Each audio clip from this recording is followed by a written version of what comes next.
1 minute to go before the first race on this second Saturday of racing this season. It is December 1st. The wind was calm when we launched, but filled in at 11:30.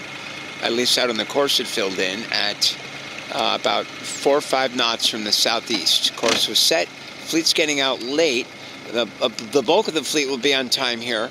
And there could still be some over earlies. Remember, there's a 1 minute rule in effect for this race, around the ends rule. We do have 3 boats that'll be late.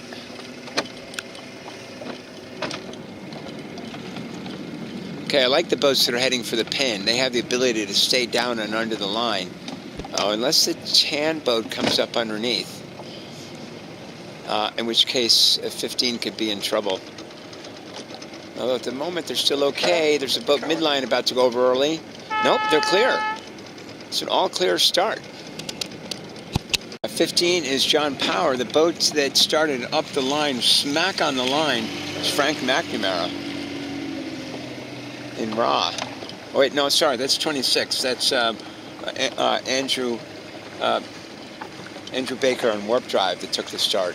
Down here, down low, is Jim Pettipaw on Deke. The crew is kind of sprawled around the boat, trying to keep the helm balanced. Jim is trying to figure out which side of the tiller to stand on to stay balanced. Needs to be driving to keep his air clear from freedom. But it is Warp Drive out in the lead with Andrew Baker. Nice looking group of boats here. Up high at 20. That's Frank McNamara in the white boat. And Ika underneath them is Lars Carlson with clear air. And 11's doing okay with Jim O'Leary.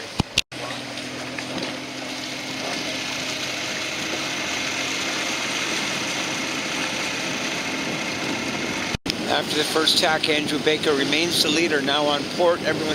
Almost everyone else is still on starboard, except that the second boat, 15, is tacking. John Power, that made a good start toward the leeward end, is looking to be second right now, although they're having a little trouble getting the jib in and pulling.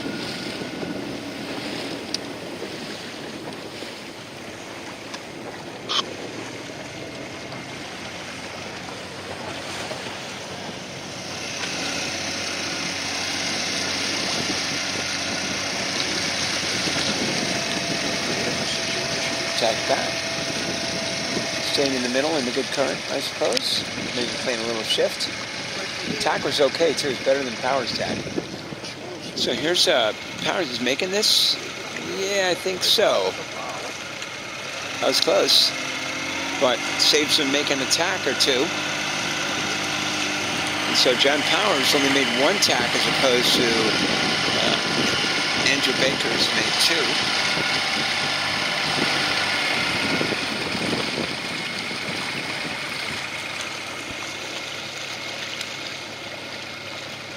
Frank is yet to tack. He's in third.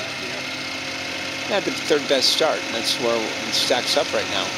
Because the breeze has been pretty darn steady.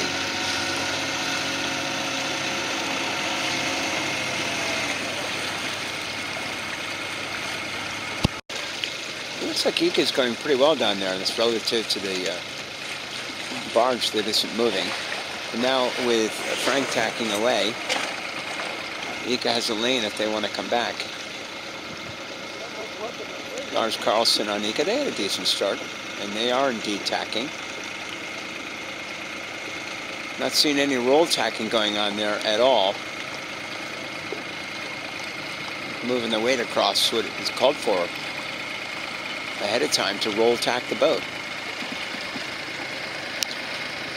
And they are not coming out with a great angle or great speed like they had going into the tack. So they're going to be behind a whole lot of other boats. Well, things have gotten even better for Warp Drive. They did give John Power quite a bit of leverage over on the right, and Power came out of his second tack looking pretty good over there, but that shift has caved a bit. Warp Drive is lifted on port, moving well after having taken the start and leading all the way. Their lead will increase, and they're looking good. In second place, John Power had to make his third tack, well underneath the leader just to get into a rounding pattern and staying ahead of the other boats. So Powers is covering for second right now. The leader is just moving away nicely. I'm showing some heel angle here. I'm looking at the tiller to see if it's neutral. It does seem to be fairly neutral. Afraid that heeling too much would give him weather helm, but I'm not seeing that on the actual rudder. Jib is eased out pretty far. Main boom is up center lined with the traveler up. So it looks like it's going okay. Maybe the jib could come in a little bit. Oh, they're going to tack early because the current's going to take them the rest of the way up to the mark. They'll be in a little bit of bad air from warp drive, but they're pretty far behind, so they won't hurt them very much. And in fact, they tack on McNamara and immediately start driving over them. So there's your top three right there. That said, McNamara's not making the mark. Now maybe he can pinch to it later, but it's the pinches he gets into worse air. So I don't. This looks like a struggle for third place raw, with boats on their left that could be a threat later, and there could be boats on the right that would be a threat, although they're a little bit back. Frank bites the bullet and tacks now with this lefty. Power tacks right on him because he wasn't making it either, and that means that coming out of the left, Bob Perry with a full head of steam ducks Deke.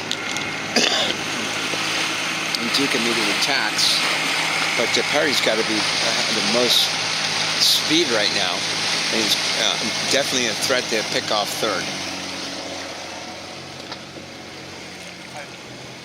Let's take a look at their jib. It's definitely trimmed a little further than John Power. No, not much. These things, yeah, get pretty round. Pettipaw on port, and they're going to have some issues in a minute when they get to this group of starboard boats. And Bob Perry does not pick up third. In fact, he ducks for fifth behind 19, who we assume is going to lay the mark, Jonathan Austin. A bit of a comeback for Austin. He was a little late getting back to the starting line and started a late boat, but has since moved his way all the way up to fourth.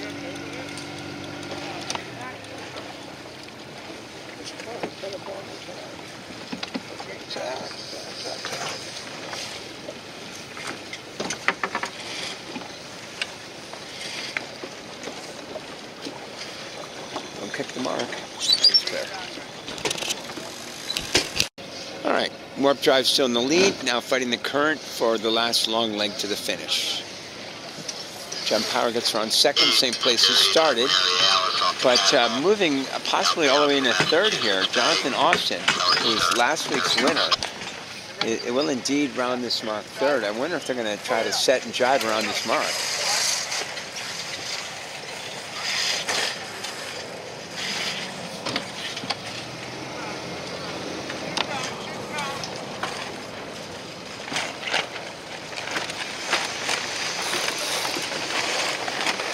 They are indeed driving.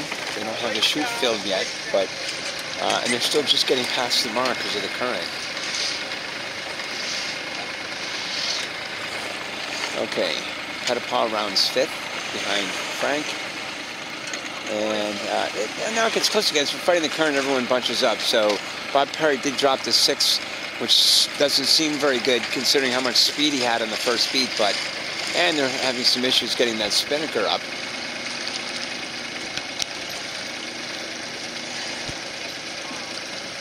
But no one's moving away from this mark very fast. Breeze has softened to 3 knots, if that, and the boats are fighting the current. There's also a little ship coming in. Okay, lots still to come in this race. Well, this turned into a drifter. The wind is down about 2 knots, but only because of the current. The current does, however, allow the spinnakers to fill because it's pulling the boats backwards into the wind. But this bulk of the fleet here is still even with the offset mark. And so the boats that are finally rounding now are not very far behind at all. Second jibe for Jonathan Austin that attempted to be the first boat to jibe and head towards South Boston. But nobody had wind, so nobody really went anywhere, except laterally. Leaders are still on starboard heading. Maybe they're going to get out of the current eventually. But the question is, who's going to get breeze? Okay, checking back in on this long run leg. The leader is trying to sail downwind with a flat boat. The third place boat, McNamara, is reaching way high and will eventually get out of the current over there. Plus his sails look good. He's just not heading towards the finish line. That's the only problem with that.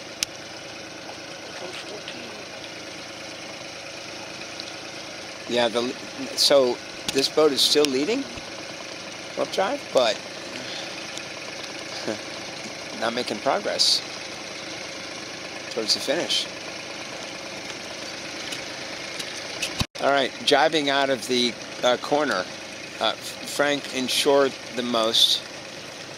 And what's that next boat? Is that Pettipaw, perhaps? I'm not really sure. Or Bob Perry, maybe? But anyhow, I think they came back too soon. I would have gone radical and gone into the cove and then come out overstanding and let the current sweep me up to the finish. But that's just me. The leader jibes. Jonathan Austin is moving, but, well, actually, I mean, it's still pretty close to the weather mark, but moving okay.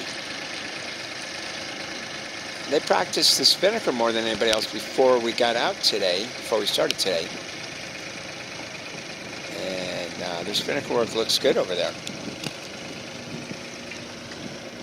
There's the leader again, but with no wind in the spinnaker. Pettipaw's been having a decent race. I don't know what place he's in, but he's right next to the leader. So he's up there. They need to head up some more. They bore off and the chute collapsed. Yeah. That's way too low. Got to head up. Jonathan is heating up on the other side. Is this boat still in the lead? Hard to say. So Jim Pettipaw kind of shot down, surprisingly low angle with his spinnaker, and for a moment it worked, and crossed in the second, but now the chute has collapsed again. Crossing behind him is John Power, who used to be second, may be back in second. But then again, Jonathan Austin still moving, still has the best spinnaker, despite the fact the breeze has now dropped all the way down to about a knot and a half. Ooh, a full spinnaker. All right, we're still racing. Interesting situation here. It's a port starboard.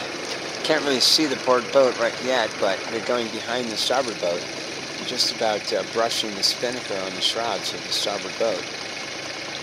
Heading definitely away from the finish line is Frank McNamara, now bearing off.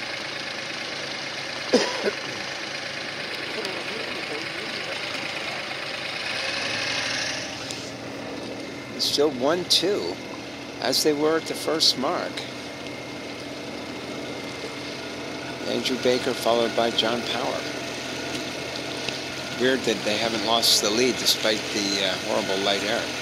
This is Jim Pettipaw's team on USA 5000 on the spinnaker boat 14. They still have a shot to win. They're currently in third. However, the leaders have gotten a bit high, and Pettipaw is currently sailing lower towards the finish. Standing by the finish here, it's going to be close. Pettipaw had the angle into the finish, but then the new breeze filled in up high, and the original two leaders plus Frank got it first and it's peeled off the top. It's a four-way battle coming into finish. Those three plus Jim's team. Yeah, I think the original leader, Warp Drive, number 26, still has it, but I don't know. Well, there's Frank losing out on that. Yeah, right? Frank has to jibe. He doesn't have it. I think Warp Drive still has this. It is indeed going to be Warp Drive first. No, John Power second. Pettipaw third. Frank McNamara fourth. Not much changing on the last leg. Surprising, given how long a leg it was. Except that Jonathan Austin didn't make out too well with his early jibe, due to the fact that the wind ultimately went right. He sailed more distance. Imagine we stayed there. But he's going to end up 5th. Okay, there's 5th, 6th, 7th, and 8th, followed by the rest of the fleet. Yeah, I wish his boat was where the pin is. Well, he got caught up pretty well there to 6th.